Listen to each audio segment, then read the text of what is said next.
She was used to waking up before the sun.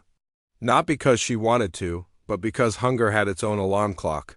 Every morning, before the streets filled with noise and people rushing to places she would never go, the poor girl would quietly rise from the thin mat on the floor. Her name didn't matter to most people. To the world, she was invisible. Just another poor girl trying to survive in a city that never slowed down for people like her. That morning felt no different at first. Her stomach ached, her clothes were worn, and her future felt just as uncertain as always. She stepped outside into the cool air, carrying a small bag with a piece of old bread inside. As she walked past the narrow street near the abandoned houses, she noticed someone sitting alone on a wooden bench near a broken fence. An old woman, her posture fragile, her hands trembling slightly as they rested on a walking stick. The girl slowed her steps. Something about the woman made her stop. The old woman's eyes were open, but empty. Not empty with emotion, empty with sight. She was blind. And she was alone. Most people would have walked past. The girl almost did. She had enough problems of her own. But then she heard the old woman speak softly, almost to herself, asking if anyone was there. Her voice wasn't loud. It was tired, lonely. The girl turned back. "Yes, grandmother," she said gently. "I'm here." The old woman's face lifted slightly, as if light had entered her world even without sight. She smiled faintly and asked for help. She said she had lost her way and had been sitting there for hours, hoping someone kind would come along. The girl hesitated only for a second before offering her arm. From that moment, something changed. The girl helped the blind old woman stand. She noticed how light the woman was, how careful she had to be with every step. They walked slowly. The girl asked where she lived, but the old woman didn't give a clear answer. She said she didn't remember the way anymore. Her voice carried embarrassment, like she hated being a burden. The girl didn't complain. She led her to a small shaded area and offered her the piece of bread she had saved for herself. The old woman refused at first, but the girl insisted. Hunger could wait. Kindness couldn't. They sat together for a while. The girl talked, not because the old woman asked, but because silence felt too heavy. She talked about her life in simple words. About losing her parents too young, about working odd jobs, about sleeping hungry most nights. She laughed softly at her own struggles, as if that made them hurt less. The old woman listened, truly listened. She didn't interrupt. She didn't pity. When the girl finished, the woman's hand reached out and gently held hers. "You have a good heart," the old woman said. The girl shrugged. "I just do what I can." That day turned into another. And then another. The girl began visiting the old woman daily.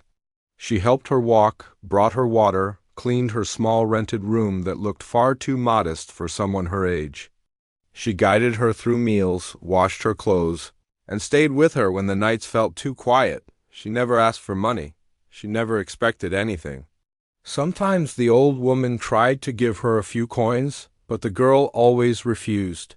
She said it was enough to have someone to talk to. What the girl didn't know was that the old woman was watching her in ways beyond sight. The old woman noticed how the girl never complained, even when her hands shook from exhaustion. She noticed how she spoke kindly to strangers, how she chose honesty even when lies could have made her life easier. Every small act of care added up to something bigger. One evening, as the sun faded and shadows stretched across the floor, the old woman asked the girl a question that felt different from the others. "Why do you help me so much?" she asked. The girl smiled, though her voice carried sadness. "Because one day I hope someone will help me too." The words stayed in the air longer than expected. That night after the girl left, the old woman sat alone in the dark, her face serious. She reached into a hidden drawer beneath her bed and touched something she hadn't touched in a long time. Documents, cards, a phone she rarely used.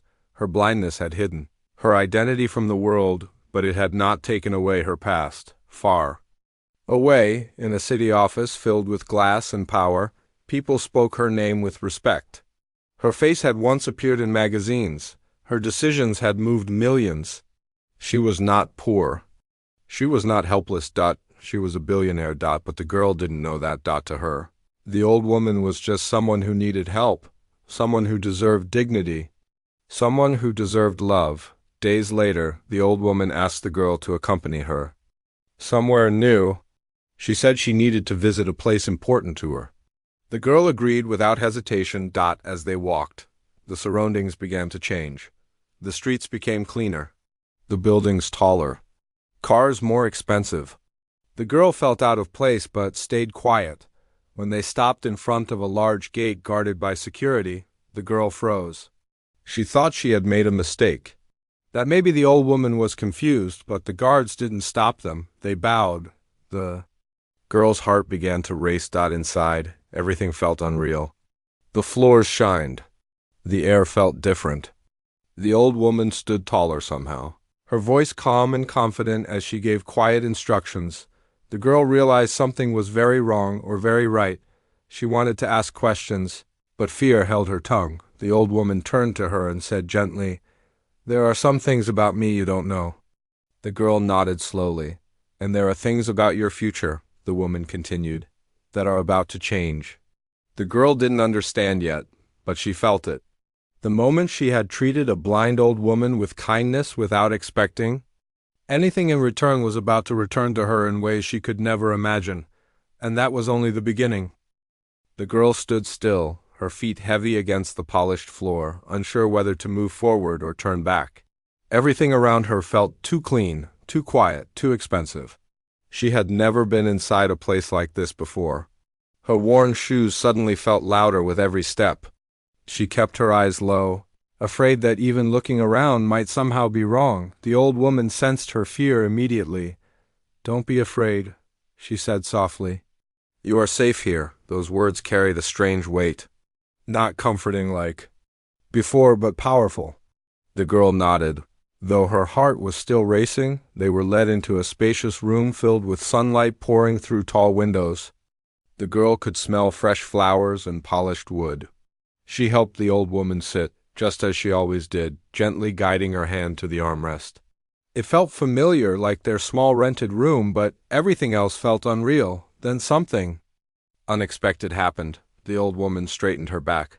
Her tired voice changed. It became firm, calm, controlled. She lifted her chin slightly and spoke a single sentence that made the girl's breath catch. "You may leave us for now," she said to the staff. Everyone obeyed instantly. The door closed.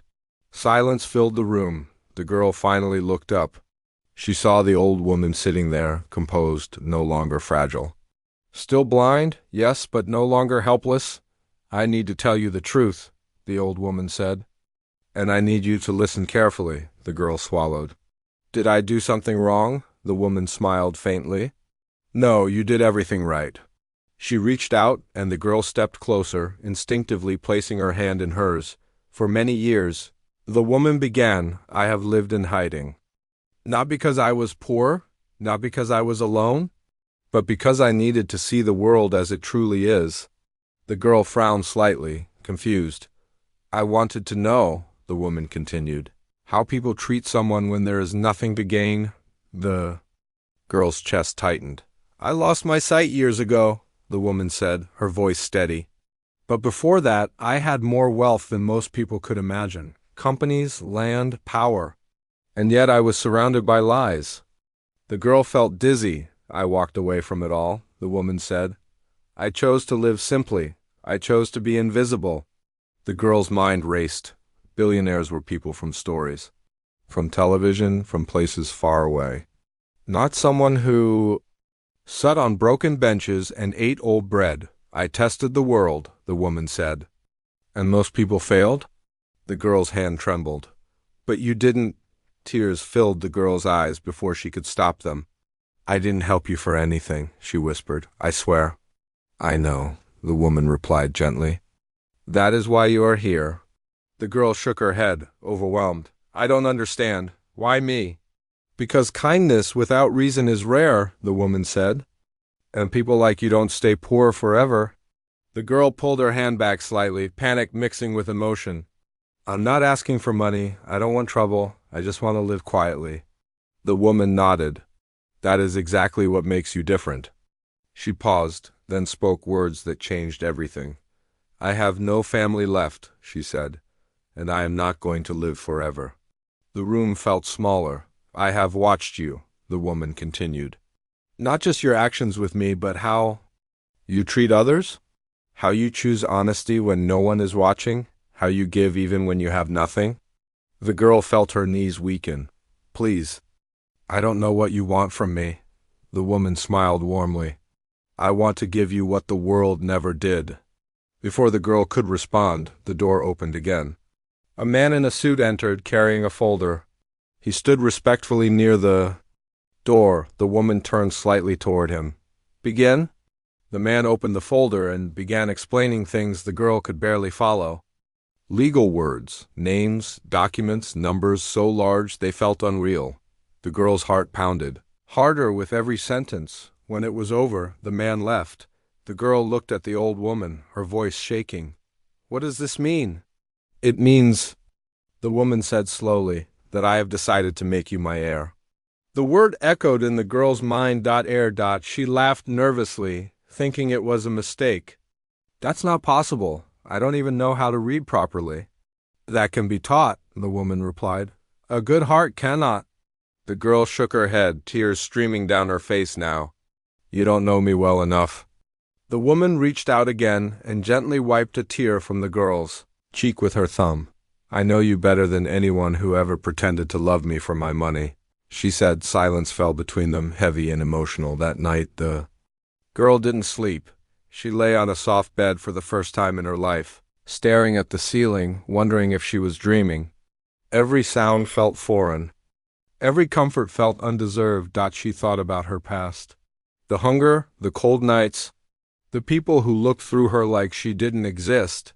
She thought about the old woman, blind yet able to see deeper than anyone else. The next days were filled with change, lessons, doctors, clean clothes, warm meals, but the girl remained the same inside. She still thanked everyone. She still shared food when she could.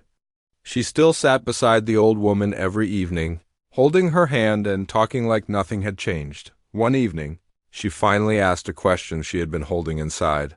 "Why didn't you tell me sooner?" she asked. The woman smiled.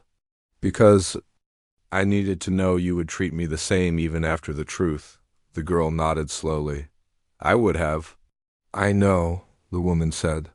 "That's why this gift is safe with you." But not everyone was happy. Whispers began spreading. People who once ignored the old woman suddenly remembered her. Distant relatives, business partners, people who smelled money. And they all wanted to know one thing: who was this poor girl? And why was she chosen? The girl felt eyes on her everywhere. Now, suspicion, jealousy, anger, she didn't know it yet, but her kindness had placed her at the center of a storm, and the biggest test of her life was still ahead. The attention grew heavier with each passing day. The girl felt it in the way conversations stopped when she entered a room, in the way people smiled without warmth, in the way her name was suddenly spoken by strangers who had never cared before. She tried to stay quiet, tried to remain invisible, but it was impossible now. The world had noticed her. The old woman noticed it too. "Sit with me," she said one evening, her voice calm but alert. The girl obeyed, lowering herself beside her chair. She still wore simple clothes, though they were clean and new. She hadn't asked for anything more. "You feel it, don't you?" the woman asked. The girl nodded. "They look at me like I stole something," the woman sighed. "People believe kindness is cheap until it costs them something." That night, the girl overheard voices outside the room, angry ones. Sharp whispers filled with entitlement. Names she didn't recognize, accusations she didn't understand. She manipulated her. She planned this. A poor nobody doesn't inherit an empire by accident. Her hands shook as she stood frozen behind the door. Later, a man arrived unannounced. He was well-dressed, confident, and spoke as if he already owned the place. He introduced himself as a distant relative. "I deserve answers," he said loudly. "This is a joke." The girl stayed silent, standing slightly behind the old woman. "You deserve nothing," the woman replied calmly. "Sit or leave." He laughed. You're being fooled. That girl is using you. The girl felt her chest tighten. She opened her mouth to speak, but the old woman raised her hand. I lived among liars for decades, the woman said. Do not insult me by thinking I cannot recognize truth. The man's smile faded. You think she loves you? He sneered. She loves your money. The girl finally spoke, her voice trembling but firm. I don't want anything I never did. The man scoffed. That's what all thieves say. The room went quiet. Then the old woman did something unexpected. Leave us, she told him. He hesitated. You're making a mistake. Perhaps, she replied, but it is mine to make.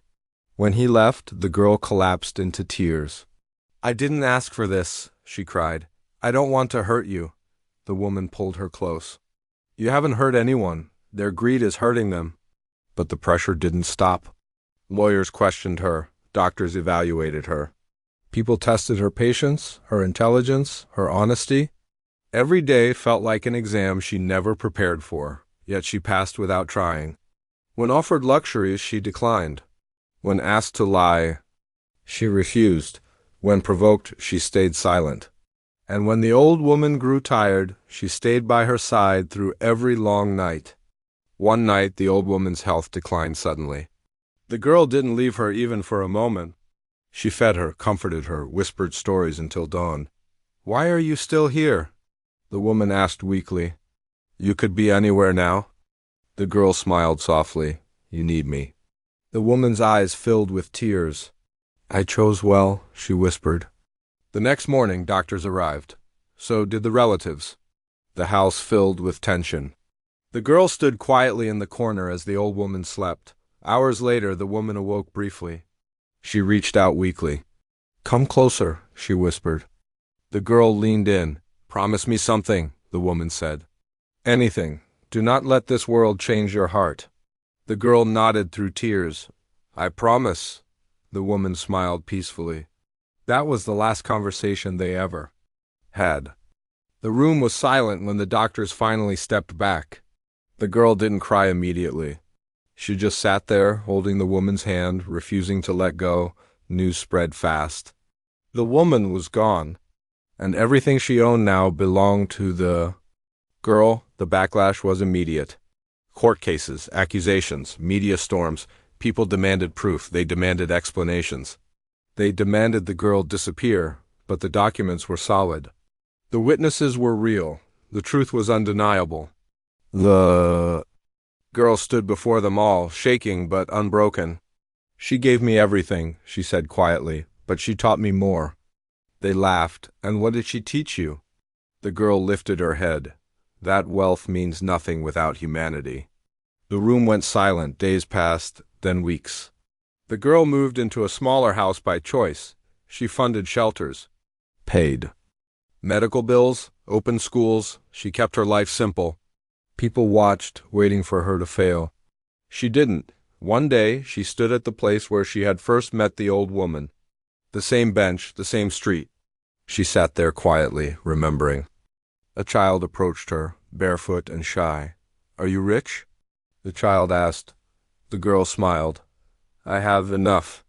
She shared her food, and in that moment she knew something. The old woman had not only given her wealth, she had given her purpose.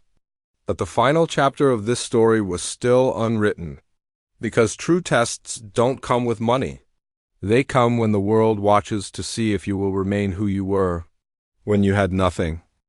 The world didn't calm down after that. If anything, it grew louder. God, every move the girl made was now watched, judged, twisted into headlines and whispers. Some praised her as a miracle of kindness. Others hunted for flaws, desperate to prove she didn't deserve what she had been given. Wealth had entered her life, but peace had not followed. She learned quickly that money could open doors, but it also opened mouths. Yet every morning she woke up the same way she always had. She made her bed neatly. She cooked simple food. She dressed modestly. The mirrors around her showed someone richer, but inside, she was still the girl who once washed another woman's hands with care and patience. The first real test came quietly. A powerful businessman requested a meeting. He arrived with a polite smile and a dangerous calm. "You're wasting potential," he said, leaning back in his chair. "You could double what you have in a year." She listened without interrupting. "I can help you grow your influence," he continued. "All I need is your name, your story sells." She looked at him and asked softly, "And who does it help?" He paused. "Everyone, eventually." She shook her head. "She taught me that eventually is just another word for never." The meeting ended there. Another test came from the old woman's family. A distant niece arrived uninvited, tears already prepared.